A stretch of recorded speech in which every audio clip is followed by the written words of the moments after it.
So hi everyone and welcome to the latest edition of You Are My Boro with myself, Scott Wilson and Dom Shaw from the Northern Echo. It's going to be a busy one today. We're going to look back at that opening day win over Swansea. Boro up and running with 3 points on the board. We're going to look ahead to Leeds United in the Carabao Cup on Wednesday night and the trip to Elland Road. And then we'll also have some transfer chit-chat as well with what the window... About 3 weeks away, but it's certainly starting to crank up in terms of business, both for Boro and across the league. A little bit of housekeeping first. If you're watching on YouTube, then please like, subscribe, leave us a comment. We always have a look through them, and it gives us an idea of what's exercising your thoughts as Boro fans. And also, if you're listening on one of the various podcast platforms, then please rate and review. And again, let us know what you're up to. Dom, we'll check in. How's things? How did you enjoy the Riverside at the weekend? We'll get into the match itself in a minute, but the experience of being back at the Riverside? Yeah, class. Good win, good atmosphere, loads of red shirts, red factions display, and noise before that was great. And probably the best place to start, seeing Tony Mowbray on the pitch at half-time and hearing him was, I think, the highlight for most, really. Looked good, sounded good, and was just typical Mowbray, really brilliant. So there was a few, I was speaking to a few afterwards who said, you know, in the press room, who were saying they were struggling to hold it in. They could feel themselves filling up when he was on the pitch. And I'm not surprised. It was, you know, the Tony Mowbray you see from the outside is Tony Mowbray, isn't it? Just what you see is what you get with him. And I think it's probably a bit rare in football, really, to never come across anyone who will have anything that resembles a bad word to say about him.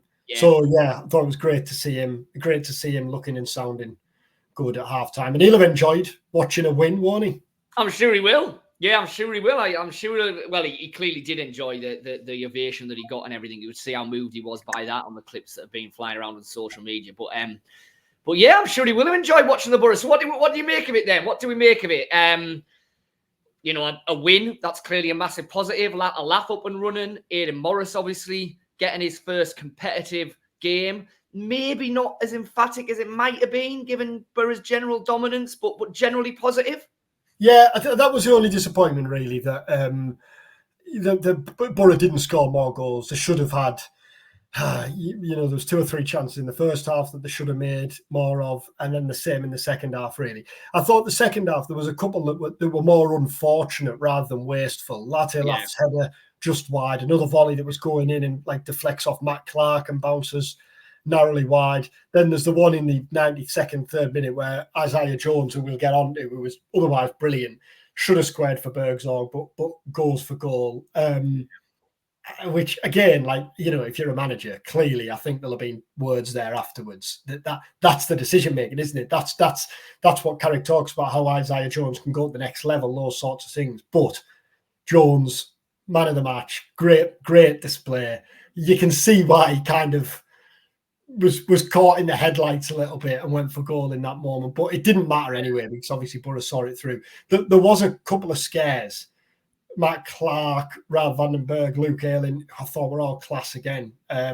Just building from where they left off last season, making good blocks. And Seny Dieng made the good save in the first half when Morris kind of made a blind pass. That was his only mistake, really. I thought he was good. But yeah, it was deserved win. It'd been a travesty, really, if Boro hadn't have won. I thought Swansea were poor. You know, Swansea really were poor. But then I look back to the start of last season. You know, QPR, Millwall, Sheffield Wednesday all stunk the place out, and Boro couldn't beat any of them. It is early on, you just want to get points on the board, don't you? And to think Boro have already got more points on the board than they did after 7 games last season, which is crazy, isn't it? Tells you everything about how troubled the start was last year, doesn't it? So Latte goal, a win at home, it just all helps to build that momentum, doesn't it, from last season. Let's stick with Jones for a second then. I mean, you know, you say there that this was the Isaiah Jones who is at his very best. And you know, there have been various points through his Boro career where we've seen that unquestionably.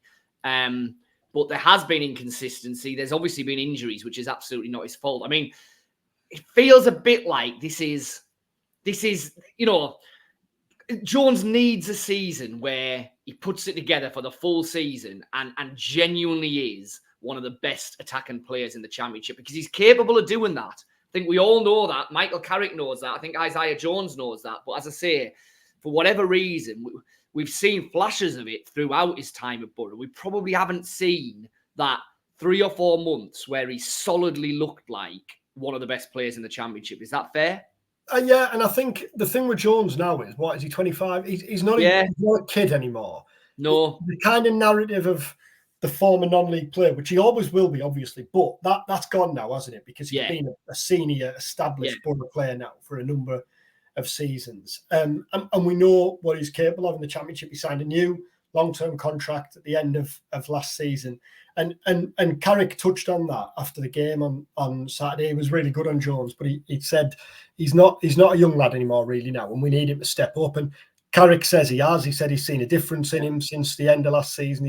He's jumped up a level, and he was talking about how he's doing everything right. Really, he's looking after himself on and off the pitch, and that bodes well. And it. I think, you can't ignore the fact that this came after the day that Boro signed Micah Hamilton, who, although he's a versatile forward who can play across that forward line, from everything we gather, it's on the right where Boro will see him play most of his football. Now, that's not to say that he comes in to replace Jones. Clearly, Boro, as we've talked about, Boro have got competition across that forward line, haven't they? Except on the right. But I thought it was a timely display from Jones, and it just kind of makes you think, well, if competition like that's going to bring the best out of Jones, and if it does the same with Latte Lath, if Boro get Conway done, and if it does the same with McGree and as ours with Bergsorg and Gilbert being there, then that's a pretty exciting prospect, I think, isn't it? You alluded there to Latte Lath scoring as well, and it was a penalty, but his general play was really good. All the signs in pre-season were that he was going to pick up from where he left off last season. And the fact that he's done that now in the first competitive game, that's a big positive as well, isn't it? Because he is going to be a massive player this season. I don't think there's any getting away from that. No, he looks so sharp. And it was one of them where you just think, if you're a defender, he must be an absolute nuisance to play against, because he just doesn't stop. So his movement's constant, but then he's so fast as well, isn't he? And he darts about and gets into the little pockets and spaces, and then pops up in the areas where you want him in the box. And yeah, I know it was a penalty, but you do, when you're a centre forward, what you don't want is like 3-4 games to pass here without a goal where it becomes a thing. He's off the mark now, and obviously I think all the more satisfying after he'd missed the penalty the week before. Yeah. But yeah, I thought he was really sharp. And you suspect, don't you? I think Coburn, we'll get on to Coburn. Obviously, I think Coburn will probably start at Leeds on Wednesday night. But I can imagine Latte-Lath's been desperate to play. Just been desperate to keep playing and keep scoring, just to keep in that rhythm and run, really. And last one for the weekend then. What did you make of Morris? There was obviously that one kind of jittery moment where he almost got himself into trouble. But, I'd been impressed with him right through pre-season. I thought he definitely deserved to get the nod when obviously Howson wasn't able to start the game. I mean, how did you feel he did? Yeah, I thought it was an impressive debut. Really, it was. He's kind of all action, isn't he? He's a bit of everything.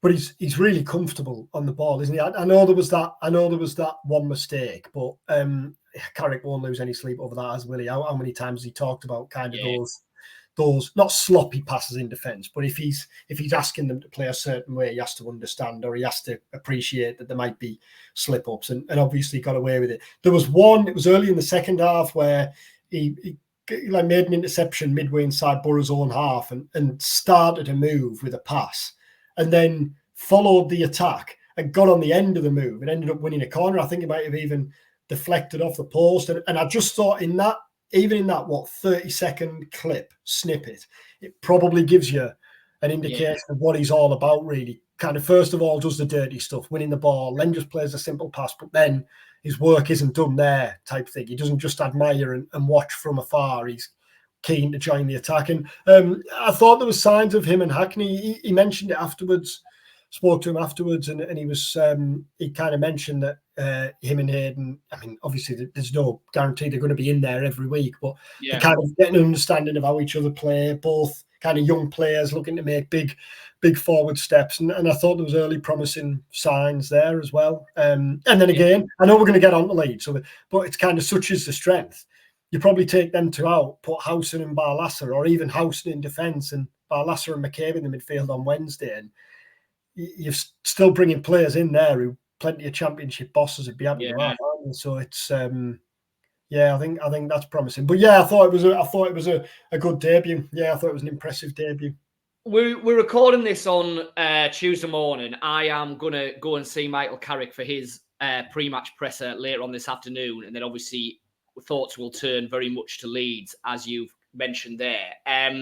I mean, last season, the early rounds of the Carabao Cup were very important for Boro, I thought, because A, it was the only games they were winning, but B, it gave players who had come into the club that summer a chance to get some game time and actually start developing. And I think for Morgan Rogers, for Latalaf, for Silvera, those three, I think in particular, it turned out to be a massively important competition, even though Michael Carrick was making 7-8 changes for every game. I mean, there are players who that would potentially apply to this time around, Bergzorg probably being the absolute obvious example of the one who's come in. But then there's players within the squad who have now found themselves shuffled down a little bit, who'll be desperate for games. So, without preempting what Michael Carrick's going to say later on today, it feels like we're probably looking at 8, 9, 10 changes, aren't we? Yeah, well, I don't know whether you can be bothered like going through the team, but I think if you kind of rattle through quickly, I think goal's going to be interesting because Glover was on the bench on Saturday rather than Breen. It'll be interesting and it might give a bit more of an indication as to the plans moving forward, or it might not. If it's Glover, and if he's going to go, it might be a case of, well, we've got a senior keeper here, and if we're going to move him on, it might help our case to play him now. I don't know. We'll see. That'll come out. That'll emerge, won't it, in the next couple of weeks? But I think it's going to be interesting. Lenihan and Fry obviously both missed out. So are either of those fit and ready to play? If they're not, it wouldn't surprise me to see Howson come in the defence rather than play. It feels like Lenihan will be. I'm not. Yeah, but he wasn't on the bench to not be on the bench on Saturday. It's Dykesdale. Does he bring Dykesdale? I suspect Elland will be desperate to play tomorrow with it being Leeds. Then left back, is McCormack ready for Elland Road and Leeds away? Great pat on the back for him and show confidence. I think he'll play. I think McCormack will play. Just because in the minute, Boro don't have another left back. So no. Engel's probably, of all the players in the squad, Engel's probably the one you don't want to get injured at the moment. Barlasser, McCabe, Gilbert, Bergzorg, Coburn, and then Hamilton we asked Carrick straight after game on Saturday, will he play on Wednesday night? And he kind of said, well, it's a bit too early to know, really. He's had one training session with us. I suspect he probably will. But he's been playing in pre-season for City all the way through, isn't it? So while he might have only had one training session with Boro, it's not like he's coming in unfit. No, and he'll have had what 2 or 3 more sessions now, and it's a first round of a cup game. Yeah, it feels like if Boro were to lose on Wednesday night and get knocked out, hopefully it doesn't come to that. But if they do and they get knocked out, then it becomes trickier then to get him those minutes, doesn't it? So it feels like a good opportunity, I think, to get him in. So I think that there, what we've rattled through will be somewhat like the team. What do you think? Do you think there's any one of those who might not come in? Do you think there's any first team? I mean, we touched on it, but do you think there's anyone else who might stay? I know what you mean about Ayling. I still think he'll play Dykesdale. I don't think he'll take that risk unless he plays Ayling and gives him the captaincy and says, right, this is a night for you. But that would feel fairly un-Carrick-like, wouldn't it? I think it'd be more likely that Dykesdale will play because I think, at the moment, Dykesdale is the next cab off the rank at right back. So he needs a game, really. He needs to play. So, I think he'll play. I think the most interesting, as you said there, will be Fry or Lenihan because where are they at? We're still not really sure, are we? Lenihan obviously has been involved in pre-season, got the winner at Gateshead, didn't he? But then, as you say, it's kind of disappeared off the radar. Fry's never been on the radar yet. So if neither of those play, then it does suggest that they're a reasonable way away still, and that then becomes a bit of a worry because they are the alternative options to Vandenberg and Clark. So I think that'll be the interesting selection issue, which of them play. Sorry, go on. I was going to say the keeper thing's interesting as well. It's not going to be Dieng, is it? It's going to be Glover or Brin. You suspect it'll be one in the team and one on the bench, won't you? And Dieng will be missing. I think that'll be interesting as well. And I mean, it's a competitive game, but would he almost do the pre-season friendly thing of giving them 45 minutes each? It seems unlikely, doesn't it? Yeah, that again would be quite un-Carrick-like. Yeah. I suspect Carrick doesn't watch this and has never watched a second of one of these. But if he does, I imagine him sat there now thinking, "Now we lads, come on, better than that." Come on, yeah. Because and to be fair, he's right, really, because we talk about this as it's the Carabao Cup first round. We know it's not the priority, blah, blah, blah. It's Boro away at Leeds at Elland Road in a midweek game when there's going to be an absolute shed load of Boro fans down there. For all it's the first round of the League Cup, there will be a big crowd from Leeds. It's still a canny old game, isn't it, for the first midweek of the season? And the other thing is, I know if you ask Carrick about this today, and someone might, he will say it's not about me, but we know who he played for the vast majority of his career. We know the rivalry there. There's no doubting that Carrick would take huge satisfaction in knocking Leeds out the cup. Yeah. Is there? And we can't overlook the fact that the Carabao Cup was amazing for Boro last season. Those memories, those games, that first leg of the semi-final. Yes, we all know what happened in the second, but the first leg will live long in the memory as one of the great kind of Riverside nights. And it's only the first round. There's an awful lot of hurdles to be jumped over. But the Carabao Cup now is a competition where championship clubs can realistically go deep in it, I think. Is this a good first round draw or not for Boro?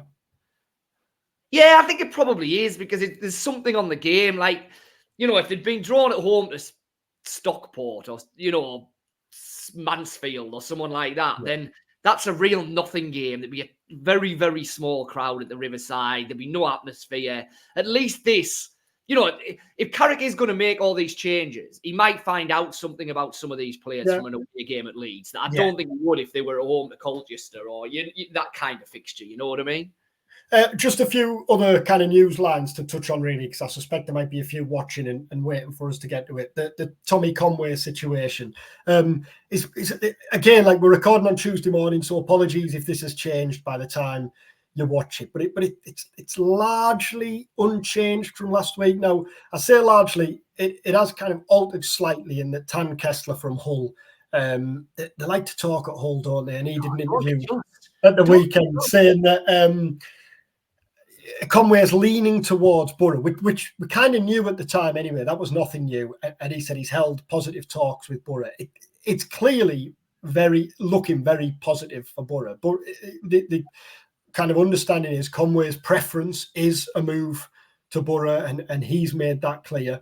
But as we kind of wrote at the weekend, or certainly very early this week, that nothing's done yet. It's still kind of bubbling away in the background. So let's see on that one. And then the other one, report from Rich Corley, who covers Millwall on Monday night, saying that Millwall are interested in Josh Coburn. If Rich is reporting it, it'll be right, because he's always right with the clubs he covers down in the capital, isn't he? And I guess it's an interesting one, because Coburn's Boro's second choice striker now, and as things stand, there's no way you let Coburn leave.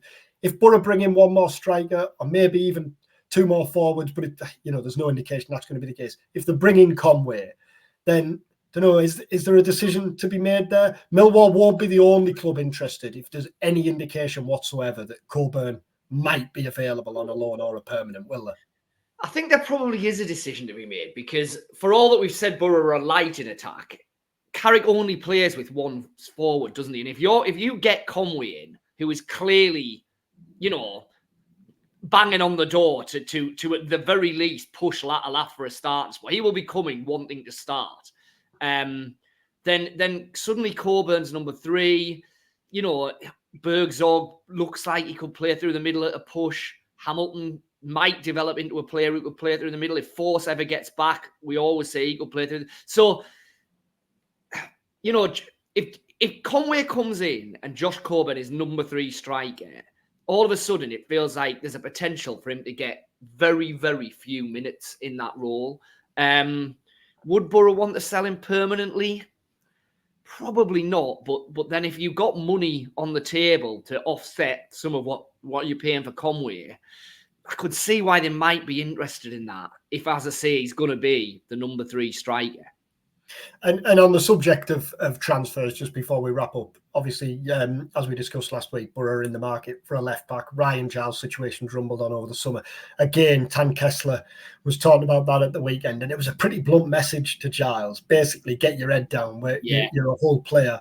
Focus on Hull City. It'll be interesting to see how his situation progresses, but I think kind of the longer the summer goes on, the more it looks like Giles is likely to stay at Hull. As we said last week, Boro haven't only had one.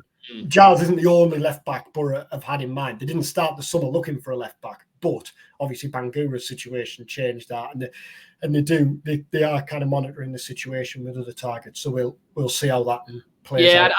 I'd expect them. I'd expect this next week to see other left back names starting to emerge, I think, because I think Boro will move on now. I think it's pretty evident now that the Giles thing is just not going to happen. So Boro, I'm pretty certain Boro will bring in a left back just because the Bangura injury is so serious. And for all that, listen, if McCormack plays on Wednesday night and plays absolutely out of his skin and looks like a world beater, then maybe that changes the situation again. But I think as we sit here at the moment, there would be understandable questions about whether McCormack can genuinely be, the number 2 left back for the whole of the season and be the only option if anything was to happen to Engel. So I think they will sign a left back, and I think we'll start to see movement on that in the next week or so. Predictions for Elland Road before we wrap up? You must be looking forward to it. You're an August night. Yeah, I think it'll be good. I think it'll be good. Penalties. It's straight to penalties, isn't it? Still? Straight to penalties. Let's go with that. 2-2, Boro win on penalties. That'll do. Yeah, I'll take that. Luke Ayling scoring the winner in front of the scoring the winning goal and charging towards the Boro end, kissing his badge. Yeah, ripping off his Boro top for like a half and half. Brilliant. Well, enjoy the game if you're going on Wednesday night. We'll be back at the back end of the week to look back on that Leeds game and to preview the weekend trip to Derby. Do subscribe if you haven't already. You're listening on your podcast and rate, review. Thanks again for joining us. Take care. Enjoy the rest of your week.